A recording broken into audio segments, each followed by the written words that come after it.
listening and watching this whenever you do on the replay or when you check out the audio that'll go live this coming Monday, which is the 22nd of March, I believe. 1 second. Continue.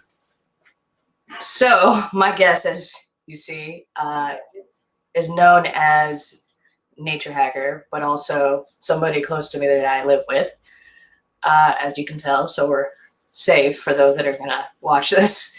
But we wanted to talk about some interesting topics that have made headlines recently, specifically due to financial reasons. So 1 second, as soon as my guest returns, we will get into it. Oh, I want to make some announcements, actually. So next Thursday, right here on Facebook, Twitch, and YouTube, which is where we're currently live right now, I will have another returning guest to the podcast, Nicholas Gunn, who is going to talk about his new album, Sound Condition, and also offer some wisdom and knowledge on the state of the music industry and how to make money in the music industry. So tune in live at this time, 7 p.m. Pacific Domestic Time, on this channel. We will be on that. And then the week after that, which is April Fool's, ironically, another returning guest, Russ, is coming back. He's going to talk about his latest music releases as well as some DJ schools he's been running and DJs Against Hunger, which is a nonprofit he works with. So check in 2 weeks for that episode. So without further ado, I want to introduce NatureHacker. He's going to kind of give some knowledge for those that really don't understand cryptocurrency, what NFTs are, and also what Dogecoin is and why it's popular at the moment. So welcome to the podcast. Thank you. Good to be here. Great. So for those that are confused, obviously people have heard of Bitcoin. They've heard of maybe Ethereum and some other names in cryptocurrency that have been in the news due to the spikes in value over the last, the recent year. But kind of explain to those that are still a little fuzzy on why people are going all in on cryptocurrency and kind of getting out of the stock market. All right.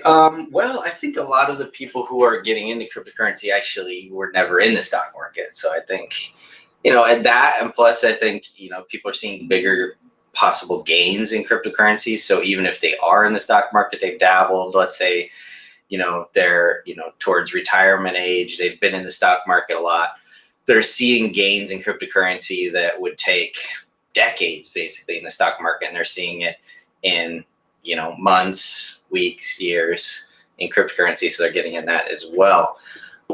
So what was, I guess my question is for those that are unsure how it works. Obviously you've heard of the term blockchain and understand that it is part of technology and computers, but maybe for the layman person that kind of is still a little apprehensive into starting to invest in cryptocurrency, try to explain to those that are listening to this or watching this later why you believe that cryptocurrency is kind of the future.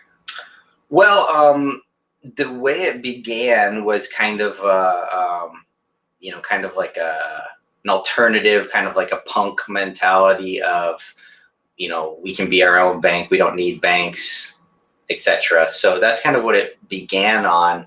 And kind of like the notion that you can be your own bank, like you can, create your own transactions. You don't need, PayPal or Chase or Bank of America or anything to manage your money for you. You can create it on your own. So that's the whole thing, is like, how can we make a money that normal people can create out of thin air? And, if you just create money out of thin air, it won't have any value. So how do we make it difficult to make, but everybody can still make it? So that's how Bitcoin was invented, is like, we can just use our computers to do a process, like some mathematical process, and everybody can do it on their own computer. And then you can make a tiny bit of a Bitcoin from doing that. Okay. So I kind of alluded to it in kind of the intro. I guess we'll take a step back. So in 2017, I personally, as a joke, bought Dogecoin because for those that are aware or not aware, there was a meme that started in like the beginning of memes of like a Doge or a dog. It's a, what is the breed? Shiba Inu. Yeah. Shiba Inu. Anyway, so years ago when it spiked in like 2017, like Bitcoin and everything, I've never really been a huge proponent of cryptocurrency. So I thought it was hilarious that there's a meme coin called Dogecoin. And so I bought 200 Dogecoin, not $200 worth. So at that point it was worth, it was like a couple dollars worth, which was because it was like not even a cent, worth not even a cent in 2017. And I've held it this entire time just because I thought it was hilarious that A, it's a meme, and B, it really wasn't worth anything. So it was kind of a joke within a joke within a joke. Fast forward to 2020, the pandemic hits, and all of a sudden, Dogecoin is like one of the top coins. And you got celebrities, and the most rich person in the world, Elon Musk, is pumping money into Dogecoin to make it worth something, make it worth an investment. Then you got other people like Snoop Dogg and Gene Simmons and who knows whoever in the celebrity investment world. And now it's worth more, and I've since invested more money in Dogecoin because there's a possibility within another year it's going to be worth, a coin is going to be worth $1, which means that however many that I've already invested in, which is quite a lot, if that happens, I can pay off some debt with that. To talk about why the growth of that specific coin, why this has become such a viable Elon Musk. It was his choice, and you know, he's an engineer. I'm an engineer. I always like Dogecoin because I like the fundamentals. Everybody's like, oh, Dogecoin doesn't have any fundamentals. Well, it actually does because it's an inflationary supply, and it's not tech. It's hard to say when you're talking about coin supply. It's hard to just classify it as inflationary or deflationary because both Bitcoin and Doge have aspects of inflationary, aspects of deflationary. So they're not exactly one or the other, but Doge is more inflationary than any other coin. You know, let's leave out Ethereum. Ethereum's kind of inflationary, but then they're going to make it deflationary. That Ethereum is just a total mess. But when it comes to normal cryptocurrencies, Dogecoin is really the only one besides Monero that is inflationary supply. And so that's why I liked it, is because, you know, back in 2016 or whenever I discovered it, is because I was like, we need a coin with tail emission. And so because I'm an engineer, I knew that that was required for a stable currency. It's tail emission. What is, for those that don't understand what that means? Tail emission means that there's, after a certain point in the cryptocurrency's life, every single time a block is mined, so in the case of Dogecoin, every minute, right now there's 10,000 new Dogecoin coming into circulation every minute forever. So lots of people are like, oh, that's horrible because that's going to reduce the price of Dogecoin, or Dogecoin will be worth less. Slightly, yeah, but the point is then new people can come and mine, you know, and so somebody can mine right now and they could start mining and they could start making coins. You know, so it's a healthy thing to keep it available for people to continually be, you know, to be able to, number one, it keeps the price more consistent. So Bitcoin, every 4 years, there's a halving. So there's half as many Bitcoin are mined now. And then 4 years from now, there's going to be half as many Bitcoin mined. And then 4 years, there's going to be another half as many Bitcoin mined. So every time there's a halving, the price spikes, and everybody likes that. Everybody likes the price spiking. But it makes it so that the later adopters get left out. Basically, the early adopters are getting rich on the back of the later adopters. But with Dogecoin, it's more fair. It's everybody kind of has an equal shot. You know, you can get in now, the price is going to rise. You can get in later, the price is going to rise. And it's kind of it's just a more healthy ecosystem that there's constantly coins being put out there. instead of like a supply crunch all the time. Okay.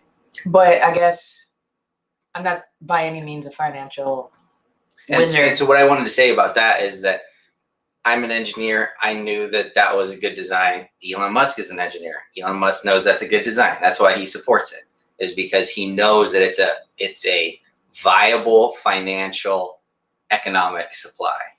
So that's why he supports it. And since he supports it, he pumps a bunch of money into it. He gets other people to pump a bunch of money into it, and it will go up. It will go up. Even though it seems like it won't, because there's this infinite supply, it will go up because just right now there's a 4% inflation rate on Dogecoin. So if there's more than 4% more people buying it this year compared to next year, the price is going to go up. Just as long as you have more extra interest on top of the inflation rate.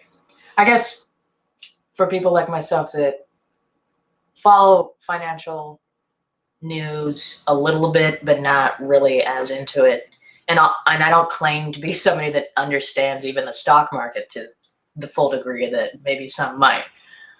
But wouldn't you say that what do you say to those people that think that the more production of coins lessens the value?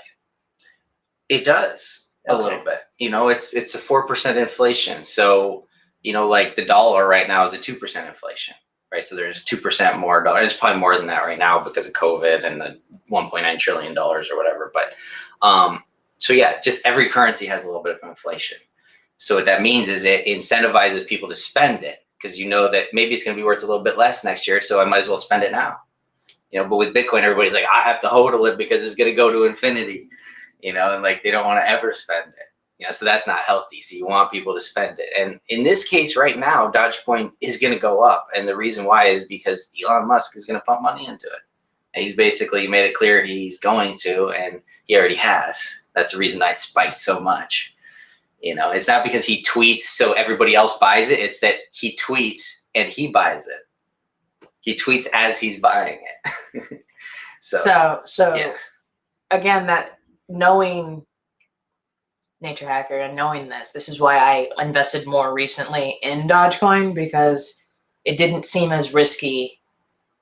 And even if it doesn't go up to the degree that we're hoping, it's still going to go up in some aspects. Yeah. So I can use, if I want to use cash out and use that money to maybe pay off debt or bills or whatever, which is what I intend to do with it regardless. And it's been stable right now. It's been stable. That I don't think it's as risky as if I would have put that money into the stock market, because besides Bitcoin, Bitcoin is risky because it will crash. The price will crash, because this is what we have. This 4-year cycles lead to a boom in price and a crash in price. It's pretty much clockwork. So Bitcoin will crash. Dogecoin, usually other coins will follow Bitcoin. So Dogecoin might crash as Bitcoin crashes as well. But knowing Elon Musk and kind of understanding what he's doing behind the scenes, I don't think Dogecoin's going to crash. And I think right now, Elon Musk has probably $50 billion or more dollars worth of Bitcoin right now. And I think he's basically telling people, he's hinting it's going to $1. Dogecoin's going to $1. Eventually. So what Elon Musk could do to make that happen is he trades his Bitcoin for Doge. If he has $50 billion worth of Bitcoin, he trades it for Dogecoin. Dogecoin is going to go crazy. So he can just do it slowly too. Like, I think right now he's buying and selling Bitcoin right now. You see these big spikes and these big drops. I think a lot of that's probably Elon Musk. Okay, so I guess that's a good segue. So Elon Musk's wife, Grimes, yes, is heavily in kind of the art scene, not specifically music, but not specifically not music, but she's been heavily in the art scene apparently this whole time. That's kind of how they met, apparently. I don't know their love story. But she's heavily one of the reasons why this underground thing called NFTs, non-fungible. And again, seems like it's her. Whatever. Probably Elon Musk. Point is, she's connected to Elon Musk. They're married, have a kid. Right. And NFTs have apparently existed for quite some time, but they've kind of been this like indie underground thing that nobody's really talked about until recently. Right. In the last 6 to I guess, 6 months to a year.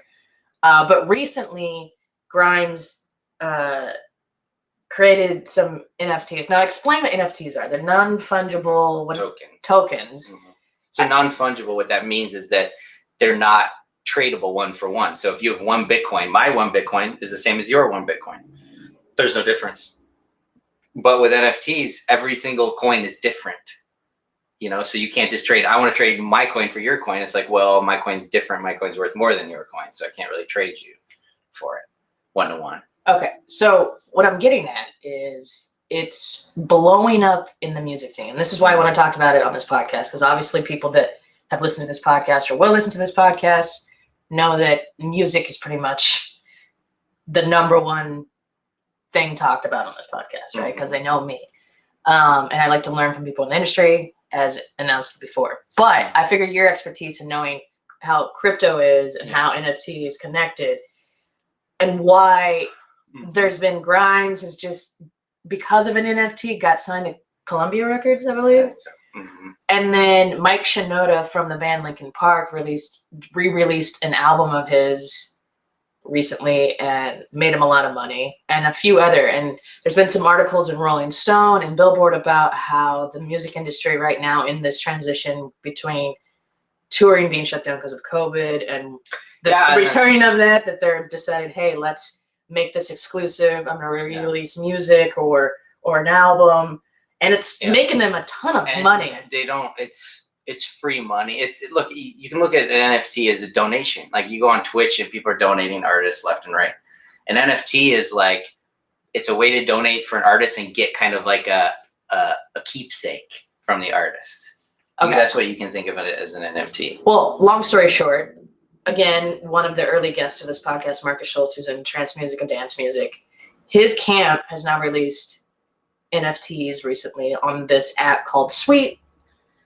I decided to be one of the, because it's this limited time free giveaway of his recent music from his recent album Escape. I now have one of those tokens on this app. One of the few that you can get. So I guess my question about NFTs and how I kind of think this whole idea is really cool, and I like that some artists are able to monetize it, but the ones that are monetizing it are the ones that are very established in the industry already, and they have some money to put in to make this type of thing work within the apps. Because specifically Sweet, when he released his NFTs like a month ago, they made him the top. They had an article on the app and made him one of the top featured collections of NFTs. Look, anybody can make an NFT of anything, but it's only going to be worth something if people know who you are. Right. You know, and that's what I'm getting back at, is people know who Grimes is because she has a huge following, and obviously she's married to Elon Musk, and Mike Shinoda. It's a way to get the artist's attention too. It's like, if I buy their NFT, then they're going to be thanking me and stuff, you know? So it's a way to get the artist's attention. I guess. Okay. So for those that are watching or listening, or maybe they have a question. I guess my main question about NFTs is the longevity of basically, do you think that this is going to continue in the popularity and work in the music industry and art communities? Because it's all probably going to tie into Broadway coming back, because they're trying to make Broadway shows and theater come back. And absolutely. I think we're in a giving economy, and everything's going to go more to giving. So you look at Twitch, everybody's just donating. You don't have to pay the artist, but they do anyway. You know, it's the same with an NFT. It's like you're donating to the artist and you get something in return. Something you can hold on to, something you can trade, something you can show your friends. So that's what's really cool about it, is it's part of that giving economy where you don't have to buy it. But if you do, it's supporting the artist, and you get something to hold on to remember, you know, digitally. It's not like you don't get something, but you get like a little digital picture in your wallet or whatever, in your phone app or whatever. So, and you can trade it, you know, and it can trace back to the artist. Another unique thing is talk about the copyright situation. So the art community, specifically music, has been in this kind of war against the streaming, the more popularity, not to bring the mood down for anybody that will watch this on Twitch, but Twitch has been dealing with DMCA. Obviously, that's been an issue on YouTube. What that means, for those that don't know, it's when a record company or an artist basically flags for copyright reasons, for music publishing rights, which, again, I'm going to go into depth next week on the podcast about this. But what's cool about NFTs is that there's some sort of good, positive thing about the copyright in terms of these videos, these songs, this art created as an NFT that allows the creator to own it, but also it's not that like one use kind of situation, right? Yeah, I mean, we might see some issues with copyright if somebody is selling an NFT of something they don't own. That might, like if I sell an NFT of, let's say I take a picture of the Mona Lisa and I sell that NFT, I might come against some copyright. That's a possibility. But if I'm the one who painted it and I sell an NFT of that, there's no problem with that. So there's no risk there. So there are people selling NFTs that they didn't make the art for. And right now that's okay because blockchain is just like anything goes, but somebody could sue, like somebody sued for somebody making a coin back in the ICO days. We can talk about ICOs if you want, but Coinye, they made something called Coinye. Kanye sued them because it was like it infringed on his copyright or whatever. And technically the person didn't have to abide by that, except for he sold the coins. Like if it was just like Bitcoin where everybody mines it and it's free to get Bitcoin. It's free to get Bitcoin. You can mine it for free. I mean, it costs you money to mine it, but anybody can get Bitcoin. If he did that with Coinye, he wouldn't have been able to be sued. But since he sold the coins initially, he sold some of them or something. He did a pre-mine or something. He sold them. Then, he fought the copyright issues and had to give up the coin. So there is going to be probably things like that with NFTs, but as long as it's the artist who made it, who's selling it, it's fine. And another thing with NFT is, let's say I make a drawing and I sell the NFT of that. I still own the copyright of the drawing. So I'm still the only one who can reproduce and distribute the drawing. So there's that. But there's also a lot of people, NFTs, who are saying, I'm also going to sell the copyright with it. So when you buy the NFT, you're the only one. The purchaser of the NFT is the only one who can make copies and sell pictures of it and yada, yada. Okay. So there's a couple of ways that people are doing it. So just like anything, that may be addressed down the road. But I think this idea of NFTs is great for artists. And obviously music, I agree. But if you think about it, if in the art community, for those that are photographers, painters, anything related, this is a great way for them to kind of rebrand and make their art unique again, other than just like, obviously anybody that's in that type of art world, like there's a show on Netflix called Blown Away, which talks about blown glass world. Mm-hmm. And the winner of those, it's a reality show on Netflix. The winner of that, they've had 2 seasons of it. They get a gallery in like the Corning School of Glass or something like that. This prestigious place in the country for blown glass. They get money for that. So like stuff like that. Yeah. It's very niche, very cool, but there's not a lot of money in it unless you are an art connoisseur and they're in galleries. Yeah, but so I think this NFT is like the new digital gallery. Yeah, absolutely. And I think it's going to turn into like a special event thing. Like, hey, I'm launching this album. There's going to be 1 NFT of the whole album. There's going to be 20 NFTs of this piece of artwork. So it's like a way to drum up hype for something. Like I say, they launch an album, they drop some NFTs, and they make more money from it too. Or they could do, I haven't seen this yet, they should be doing NFTs for charity. It should be like, we're going to do this NFT. I just created this art and all the proceeds are going to charity. I'm sure it will be coming soon because. And with Marcus Schultz, he did it free. He gave away free NFTs.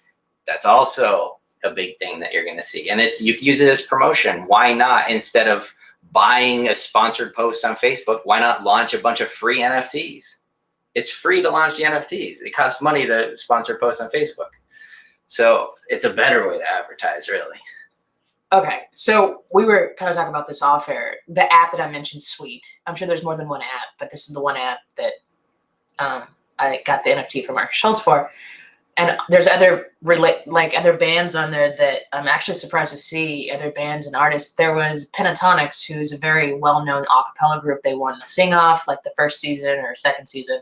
Huge for the world of a cappella, and relates to this podcast because I've had guests and members from Straight No Chaser, who's a very well-known a cappella group. They need to get on this app and do an NFT, especially in this lull of not touring.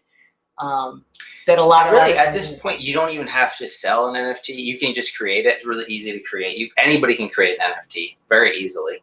So right now, what artists like what Elon Musk did is he's like, I just created this NFT, a song about NFTs, right? Yeah. He didn't immediately sell it. You don't have to sell it, but what you do have to do is announce it.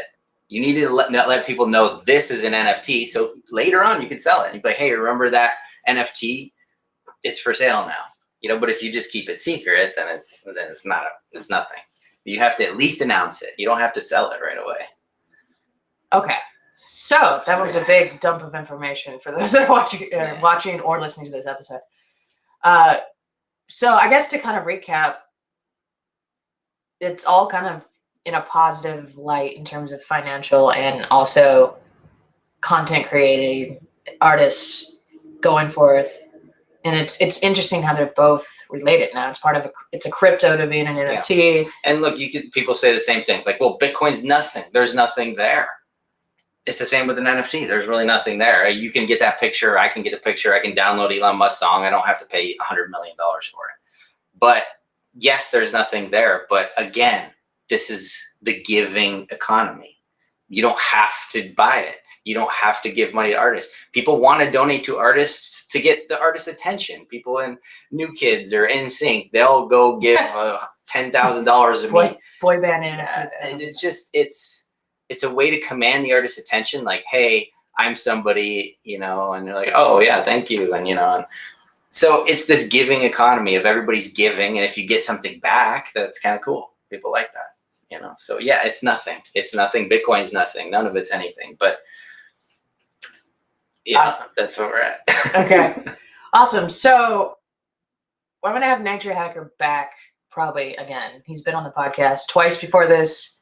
Check it out. Find it in the archives of this podcast. For those that are listening, you don't see this on the screen. Go to naturevault.org.